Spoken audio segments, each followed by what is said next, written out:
Assalamualaikum warahmatullahi. Alhamdulillah wa kafa.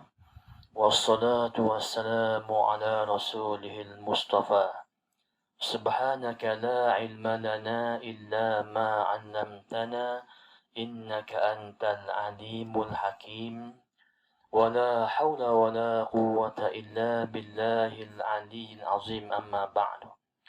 Alhamdulillah, syukur kita kepada Allah Subhanahu wa taala pada petang yang berbahagia ini dapat sama-sama kita meneruskan siaran live dalam Facebook Surau Hospital Chancellor Tuanku Muharis dalam siri kuliah Zuhur anjuran Surau Ibn Sina.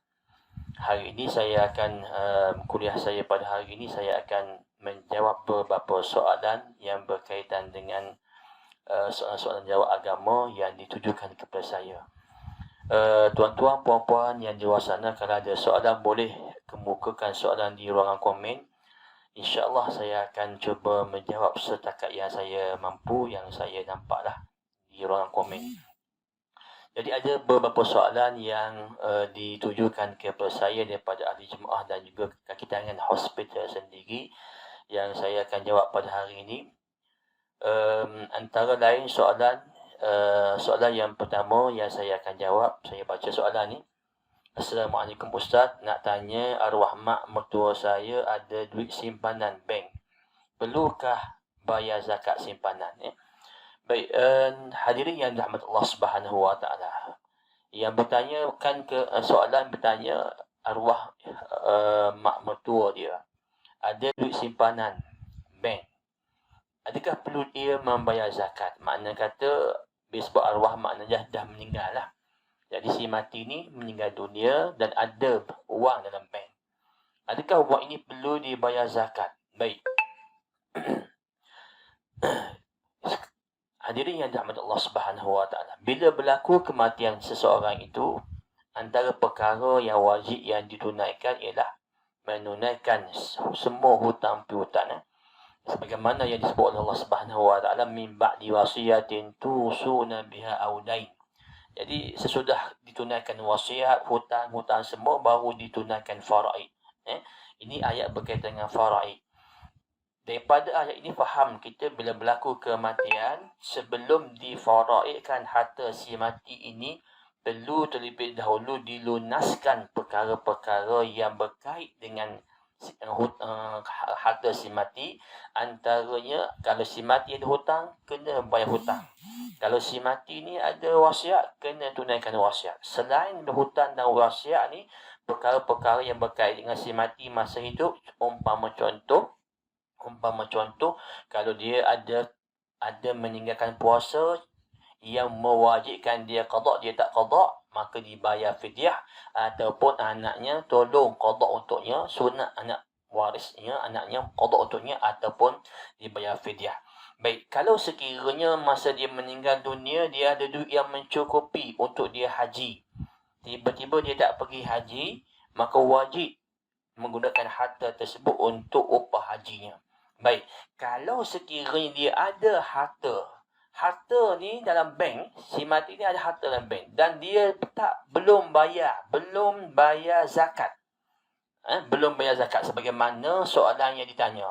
Ibu mertua dia meninggal dunia dan ada harta bank, duit dalam simpanan bank simpanan dia, adakah perlu dibayar zakat? Baik, sebelum harta tersebut difaraidkan, ya, jawapannya wajib dibayar zakat sekiranya beliau masa hidup tak bayar zakat atau tak sempat bayar zakat, dan harta tersebut cukup syarat yang mewajibkan zakat, maka warisnya wajib membayar zakat. Apa syaratnya? Yang pertama, syaratnya ialah nisab. Harta tersebut harta yang cukup nisab. Nisab bermaksud kadar minimum. Kadar minimum yang perlu ada dalam simpanan seseorang yang dikenakan zakat. Kadar minimum ni bergantung kepada nilai emas semasa. Hari ni saya semak dalam web pusat zakat, saya semak lebih kurang lah Hari ni nisab untuk tahun 2021 ini nisab lebih kurang 20,299. 20,299.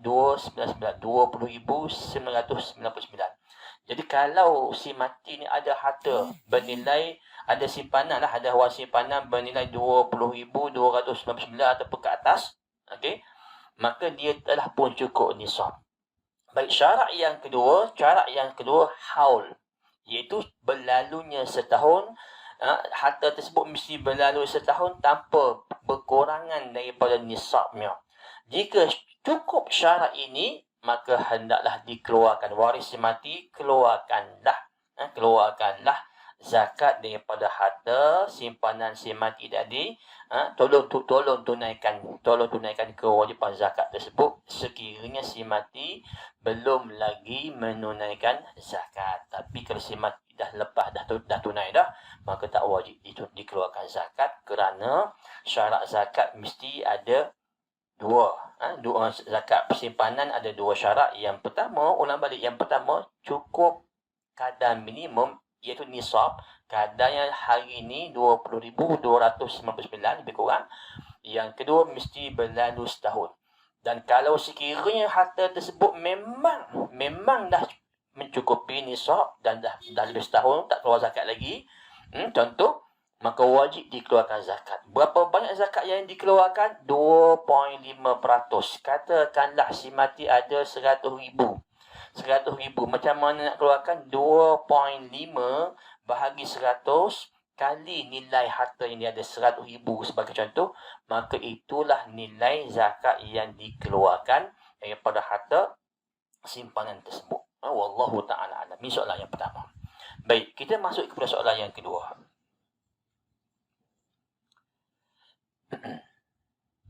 Okay. Soalan yang kedua, saya baca soalan ni. Apabila masuk masjid dan azan dilaungkan, mana yang lebih afdal? Terus solat tahiyatul masjid supaya sempat solat qabliyah, atau tunggu sehingga selesai azan dan cuma solat qabliyah subuh?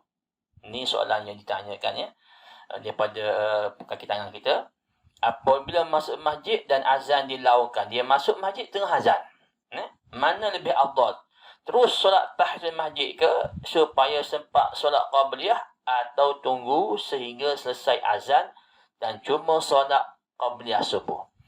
Kita masuk masjid, orang sedang azan, setengah orang ditunggu. Kenapa tunggu? Tunggu menjawab azan. Selesai azan, dia pun sembahyang tahiyatul masjid. Ada orang dimasuk-masuk terus sembahyang. Jadi mana dulu yang lebih afdal? Nak tunggu berdiri dulu ke, ataupun terus sembahyang tahiyatul masjid? Ataupun sembahyang qabliyah subuh? Baik. Jawapannya, dalam saya melihat kepada beberapa fatwa ulama,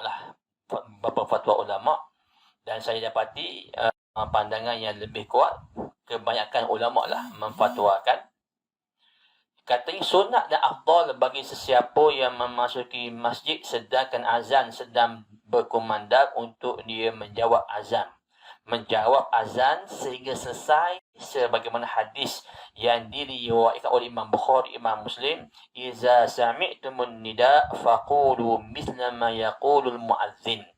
Hadis yang disepakati Imam Bukhari, Imam Muslim. Bila kamu mendengar azan, maka katakanlah sebagaimana apa yang dikatakan oleh muazzin.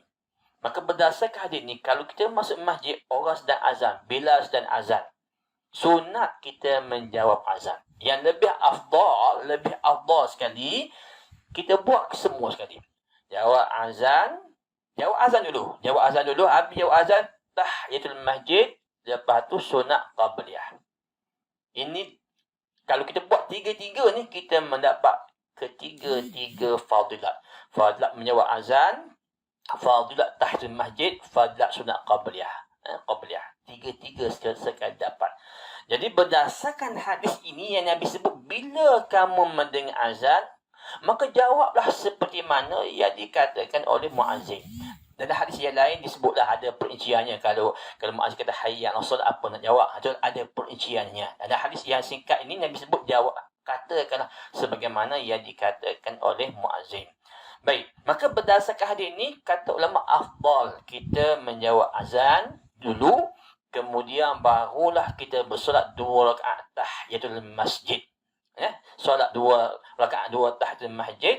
Nah, dengan cara ni lepas tahiyatul masjid kita pun buat pula sembahyang rawatib qabliyah sembahyang qabliyah. Dengan cara ni kita telah mendapat 2-3 fadilat. Baik, dalam perkara ni kata Ibnu Qudamah menyebut wa in dakhala al-masjida fasami'a al-mu'adhdhina ustuhibba lahu intizaruhu liyafragha wa yaqulu mithla ma yaqulu jam'an bainal fadilatain wa illam yaqul ka qawlihi waftataha as-salah fala ba'sa. Ni kata ulama Ibnu Qudamah. Ibnu Qudamah menyebut apabila seseorang itu memasuki masjid sedangkan dia mendengar azan. Masuk masjid tengah azan, maka sunat untuknya tunggu dulu untuk dia selesai menjawab azan. Cuma jangan duduk. Masuk masjid tengah azan jangan duduk. Kalau duduk, luput tahiyatul masjid. Sebab Nabi sebut dalam hadis yang lain, Nabi sebut iza dakhala ahadukumul masjida fala yajlis hatta yarka' rak'ataini aw kama qala. Bila salah seorang kamu memasuki masjid, janganlah dia terus duduk. Melainkan dia sembahyang 2 rakaat. Fala yajlis, jangan duduk hatta yarka' rak'ataini, sehingga dia sembahyang 2 rakaat tahiyatul masjid. Maka berdasarkan hadis ini kata ulama, kalau dia duduk luput tahiyatul masjid. Dah 2 orang azan tadi, jawab azan dalam keadaan berdiri. Selesai jawab azan, baru sembahyang. Jadi Ibnu Qudamah menyebut bila seseorang masuk masjid, dia sedang mendengar azan berkumandang, sunat baginya menunggu supaya dia menjawab azan, selesai menjawab azan. Dengan cara ini dia telah menghimpunkan 2 fadilat, 2 kelebihan jawab azan, kelebihan sembahyang tahiyatul masjid. 2 kelebihan dia dapat. Cuma kata Ibnu Qudamah, wa illam yaqul ka qawlih, tapi kalau dia tak nak jawab azan, dia terus sembahyang tahiyatul masjid, tak jawab azan, terus sembahyang je tahiyatul masjid, fala ba'sa, maka tak mengapa. Kalau sembahyang juga ustaz, tak ada masalah, cuma kurang fadilat menjawab azan. Dapat fadilat tahiyatul masjid, tak dapat fadilat menjawab azan. Dua-dua boleh buat. Hak afdal berdiri jawab azan dulu, baru sembahyang tahiyatul masjid.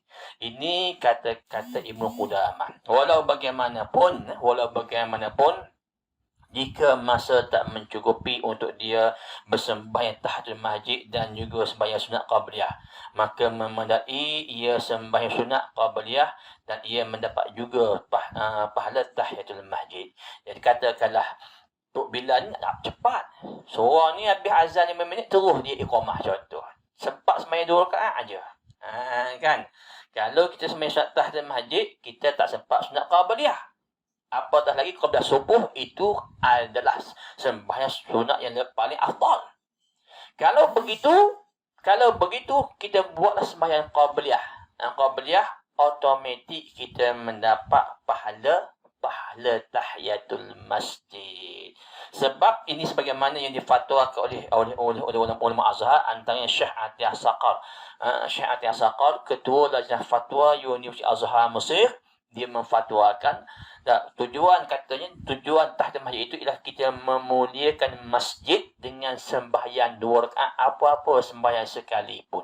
Hatta kalau kita masuk masjid tak sempat sembahyang sunat, pasal orang dah start sembahyang fardu dah, terus sembahyang, dapat juga tahiyatul masjid. Kalau ada masa sembahyang sunat qabliyah ke, tetap dapat fadilat tahiyatul masjid, walaupun kita niat sembahyang qabliyah, tetap dapat fadilat tahiyatul masjid sebagaimana yang difatwakan oleh Syekh Atiyah Saqar.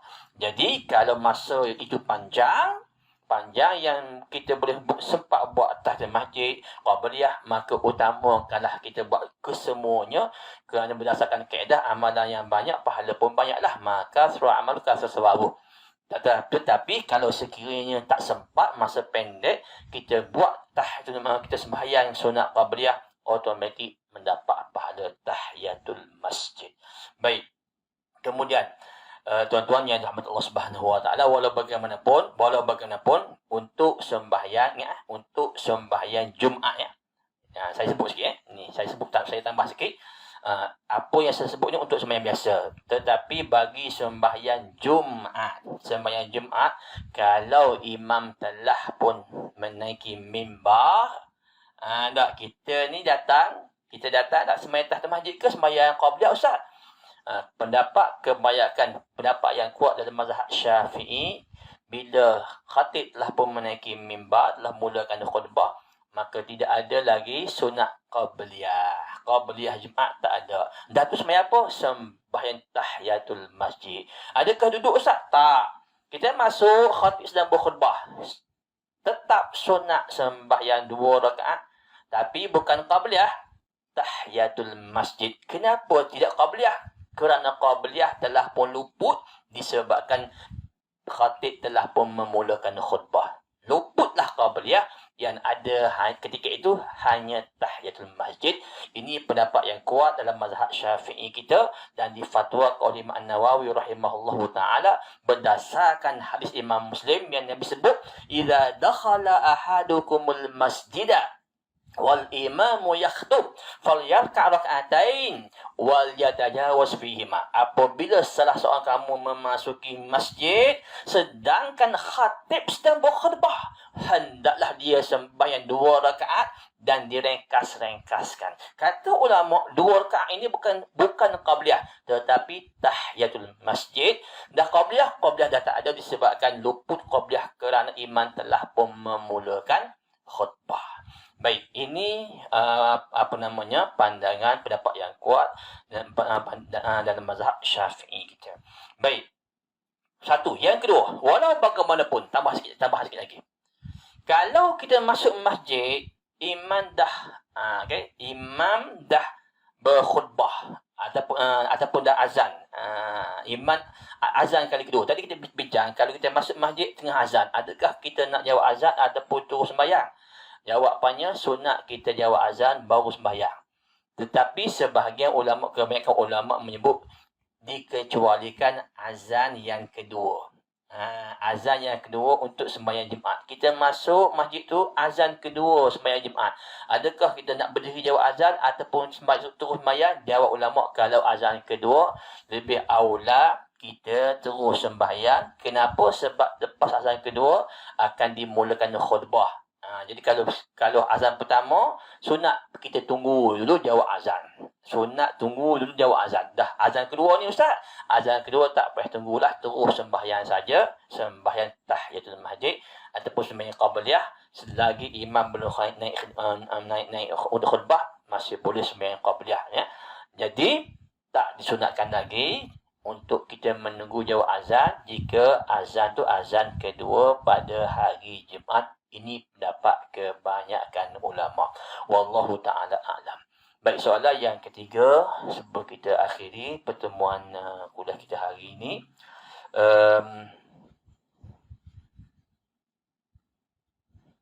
Okey. Soalan dia, Assalamualaikum Ustaz. Minta maaf, semoga Ustaz selalu mendapat rahmat dan diberi kesihatan oleh Allah. Saya mahu bertanya Ustaz, kebiasaannya kalau di kampung, harta pusaka, harta peninggalan orang tua itu tidak dibahagi secara ilmu faraid. Tetapi mereka yang ahli waris tersebut membahagi sama rata dengan kerelaan dan keikhlasan mereka. Atau tidak sama rata tetapi tetap mereka ikhlas atas cara tersebut. Apakah boleh sah secara hukum syarak dengan cara seperti itu Ustaz? Mohon penjelasan. Baik, soalan dia setengah-tengah tempat lah tuan-tuan. Bila berlaku kematian harta pusaka ni, harta pusaka tak dibagi secara faraid. Boleh tak boleh diberi secara sama rata atas dasar suka sama suka. Baik, asalnya bila berlaku kematian, sebagaimana saya sebut tadi, harta si mati ini terlebih dahulu ditunaikan, dibayar hutang, ditunaikan wasiat-wasiatnya, haji kalau dia wajib pergi haji lah. Kalau dia tak wajib pergi haji masa hidup, maka tak wajib buat haji untuk dia. Ataupun bayar fidyah puasa, ataupun zakat sebagainya, selesai dulu waktu. Baik, selesai semua baru difaraidkan.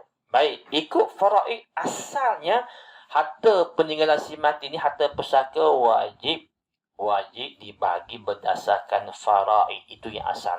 Sekarang ini dalam pembahagian faraid, orang laki-laki, anak laki-laki mendapat 2 kali ganda ataupun 2 bahagian daripada anak perempuan, 2 kali ganda anak perempuan. Tiba-tiba si laki-laki ni dia merelakan haknya digugurkan supaya diberi sama banyak. Boleh ke tak boleh diberi sama banyak tu? Jawapannya, berlaku khilaf ulama.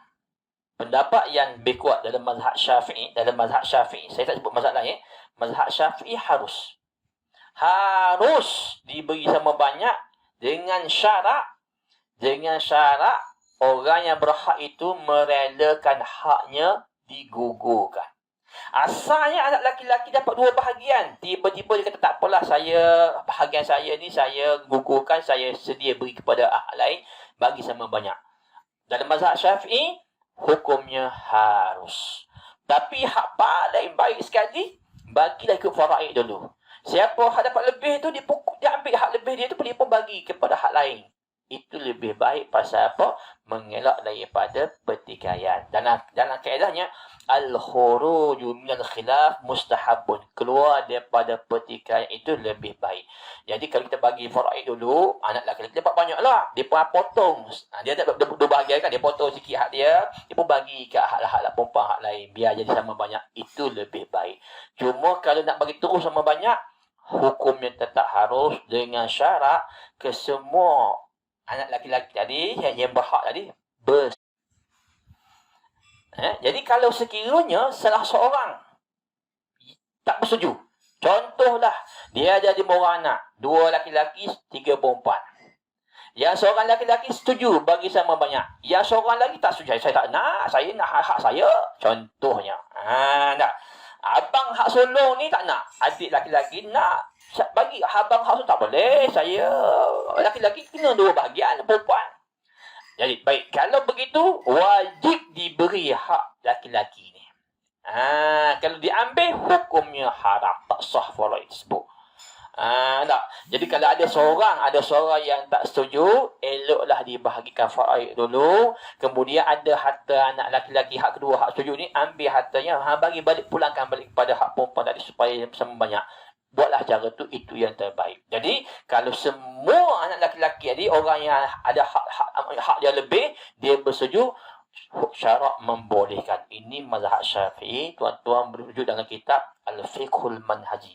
Rujuk kita Al-Fiqhul Manhaji, jilid yang tak silap saya, jilid yang kelima. Saya mengajar kitab tu, jilid yang kelima. Al-Fiqhul Manhaji, jilid yang kelima, membicarakan tentang isu bab faraid. Wallahu ta'ala alam. Saya rasa masa setengah jam untuk kuliah zuhur kita telah mencukupi. Dan saya tak nampak ni soalan yang ada ni. Ada soalan, tak ada soalan ni?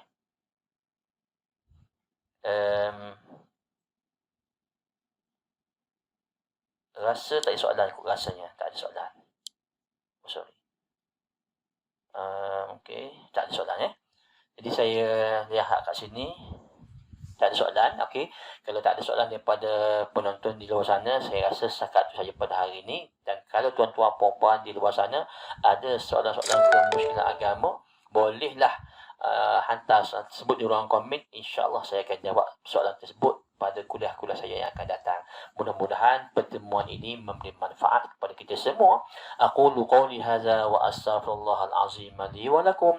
Wassalamualaikum warahmatullahi taala wabarakatuh.